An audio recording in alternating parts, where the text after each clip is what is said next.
Hey guys, I'm back. And today we are going to talk a little bit more about your amygdala and anxiety and how you can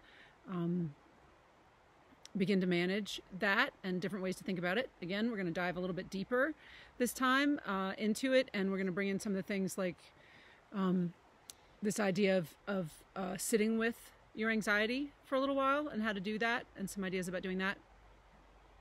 So that's what we're going to do today. Very exciting stuff. Very exciting. First, we're going to do a little bit of deep breathing. So let's do 3 really nice deep breaths together. We'll start that way.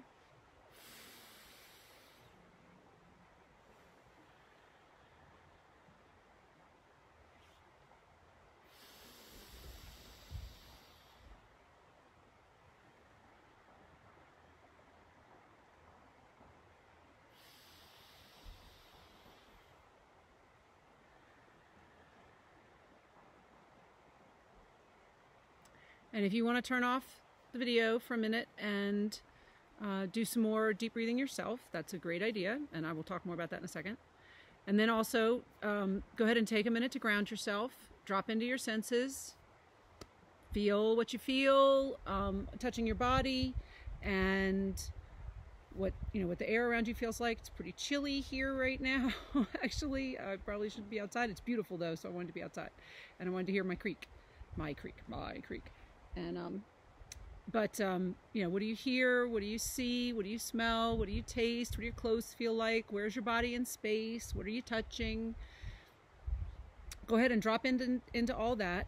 Turn off the video, do it for a minute or so, and then we'll get going. So, assuming that you are now grounded, we're going to do a little bit of amygdala boot camp sort of today, is the way I was sort of thinking of it.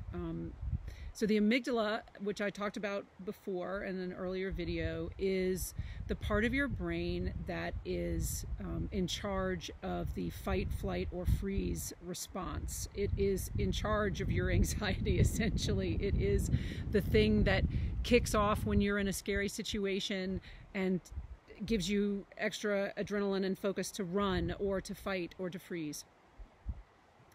And we talked about how it can get triggered in a wrong way, and it can get it can become overactive and hypervigilant, and then that can become a problem, right? So again, one of the things that's going on right now is with everything going on with the coronavirus and everything that has brought with it, there's a lot of anxiety.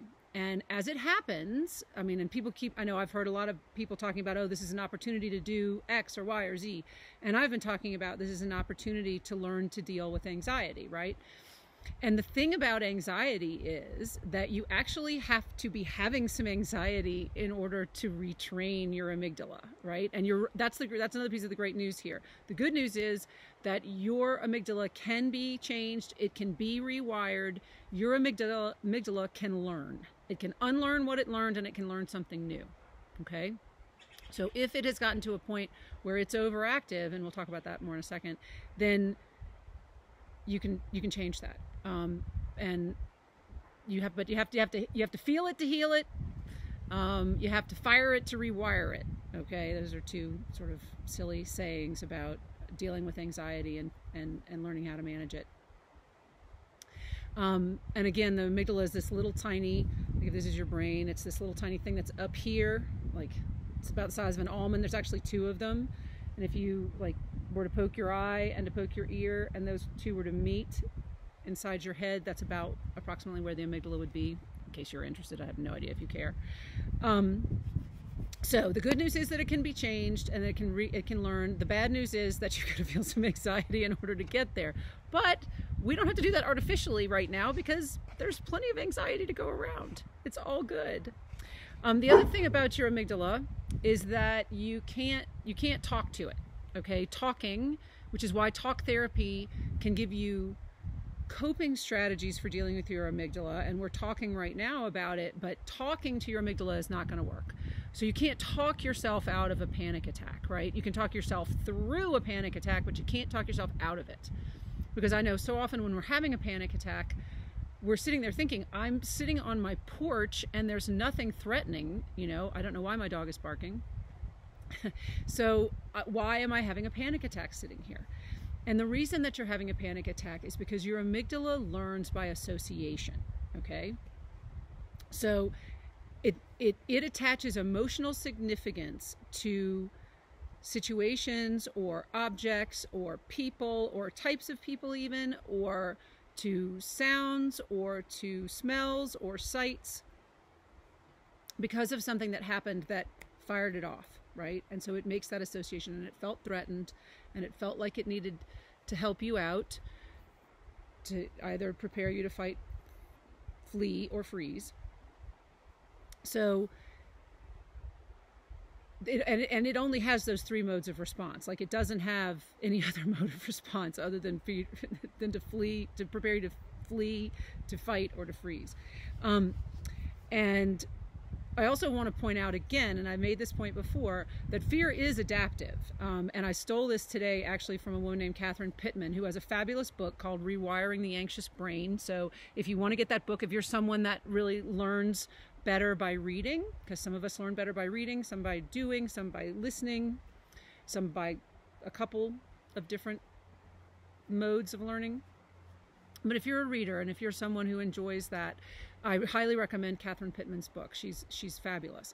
But one of the things that she said in a seminar that I was working through earlier today, because I'm spending some time getting some continuing education units because I can right now, right? But one of the things that she said was that we, as people, are all descended from fearful people, right? Because our ancestors were not the ones who saw a saber-toothed tiger and said, "Oh, come here, pretty kitty, I'd like to pet you," right? Those people didn't survive, and they didn't have descendants, okay? So fear is adaptive. It does help us, right? And we are descendants of fearful people that may also have some bearing on the current situation of coronavirus, right? Because those of us that, you know, barrel through this partially maybe because we're scared and we're staying in our houses, right? It's just a thought I had. Anyway, so back to the amygdala. So as I was saying, it learns by association, right? So, and the thing is, it can make mistakes. It can decide that something is threatening that's really not. And an example that I can give you from my own lovely life was, let's just say, perchance, that you were someone who, you know, I don't know, accidentally ran a red light while listening to Pretty Young Thing, to PYT by Michael Jackson, let's just say, you know, and you totaled your car, but the song that was playing when you got hit by the car speeding down the hill after you accidentally ran the red light because you were jamming out to PYT, that song was playing. So now my amygdala has associated PYT with danger, with threat, right? And so now when all of a sudden when I hear PYT on the radio, then next thing you know, my heart is palpitating, my hands are sweating, I'm getting a rush of adrenaline, you know, maybe I feel sick to my stomach, because my brain, my amygdala now associates PYT with danger, right? But PYT is not really dangerous, right? Unless you're driving a car and dancing to it, not paying attention to the fact that you don't have a green light. Then it's dangerous, but otherwise not. So what do you do about that, right? So now your amygdala has made a mistake and it has attached emotional significance to PYT that it shouldn't have, right? So here's what you do, right? If PYT invokes anxiety in you, as maybe it did for me once, then what you have to do is listen to the song, allow yourself to become anxious, and ride it out. Ride out the anxiety. And this is hard, okay? I'm not suggesting that this is an easy thing to do, okay? You are going to have to feel anxious in order to retrain your amygdala. In order to rewire it, you have to feel some anxiety. It's just the way it works, okay? But what you're doing when you do that is you are showing your amygdala that there really is no threat. right? If you're able to ride out that anxiety, to sit with it, like we were talking about a little bit yesterday, to breathe through it, and that is something that I would want you to do. I would want you to breathe. So I would want you to sit and, for instance, if PYT was your problem, listen to PYT and take deep breaths through it, right?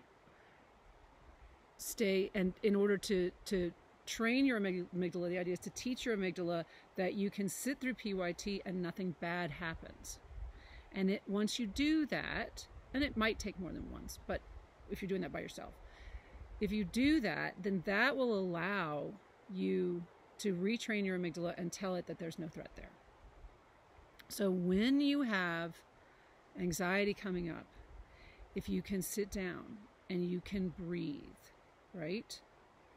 Just that's the easiest thing to do, is to sit down and breathe.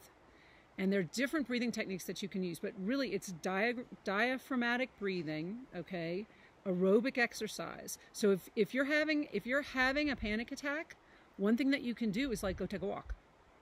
Go take a walk and breathe really deeply. Just go take a walk and breathe really deeply. Do something active.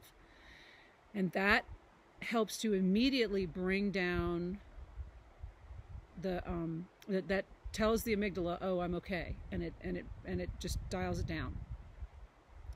And when you say diaphragmatic breathing, for those of you who don't know, that's breathing into your belly, like big baby breathing is what one of my yoga instructors used to call it. And that's when you breathe and your tummy gets as big as it can, and then you squeeze it just as much as you can, okay? So you want to breathe all the way down into your tummy, into your diaphragm, which is just below your lungs. So you inflate your lungs as much as you possibly can, and then you release that air. And as it happens, deep breathing exercises, yoga, aerobic exercise, and sleep are 4 ways that you can overall dial down your amygdala, that you can downshift it on a daily basis.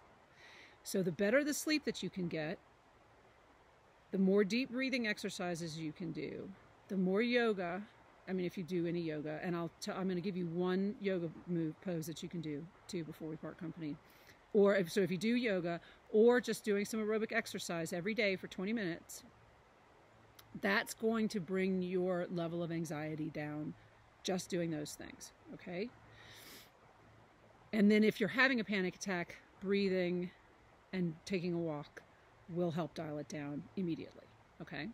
Another thing that you can do is something called, so there's a yoga pose called child's pose, which is one of the resting poses.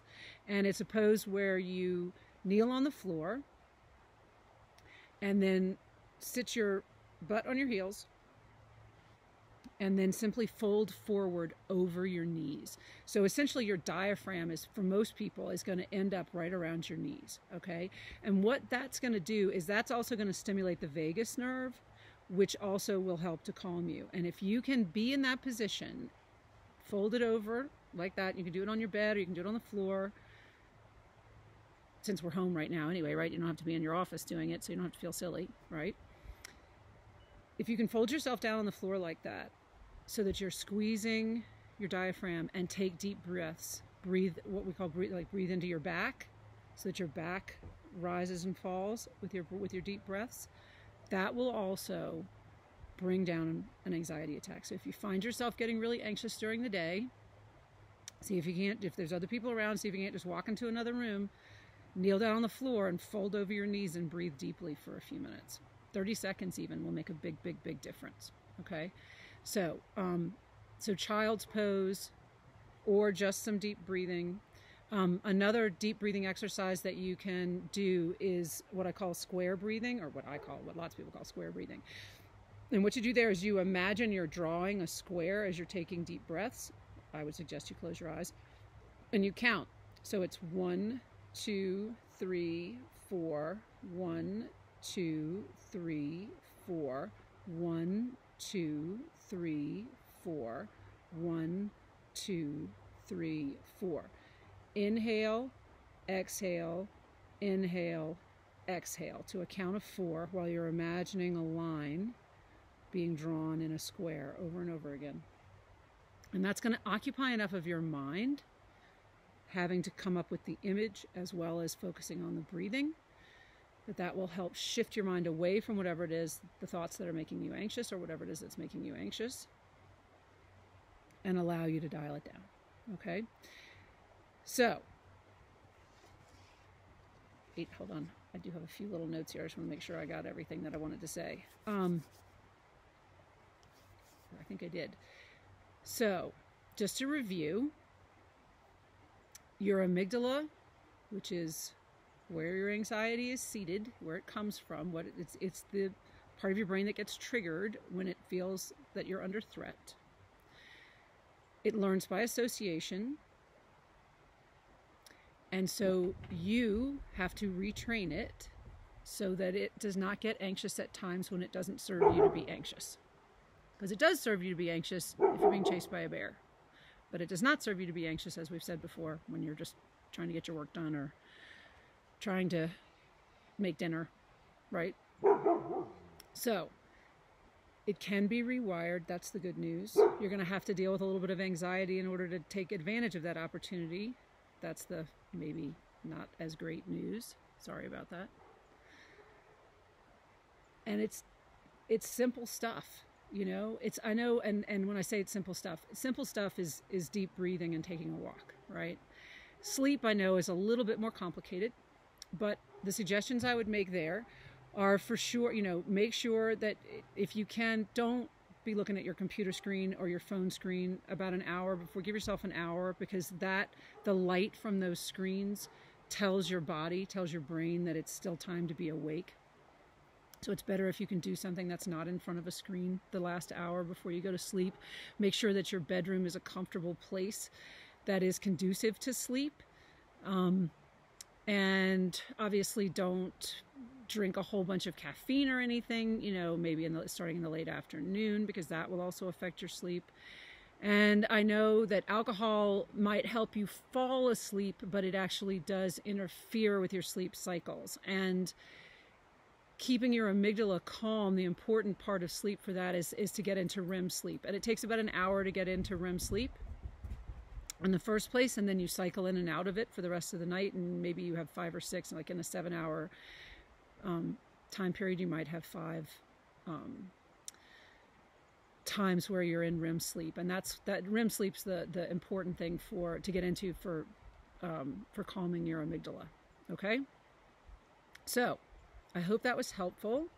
Talking a little bit more, hopefully a little bit more specifically about how the amygdala works. And I think what's also helpful, at least I know has been helpful for me about that, is that knowing that it's, you know, that I can say to myself even, and this is part of maybe distancing yourself when we're talking about creating some space, right? A little bit, creating the witness, is that when I start to feel anxious, I can say, oh, look at that. My amygdala is kicking off right now.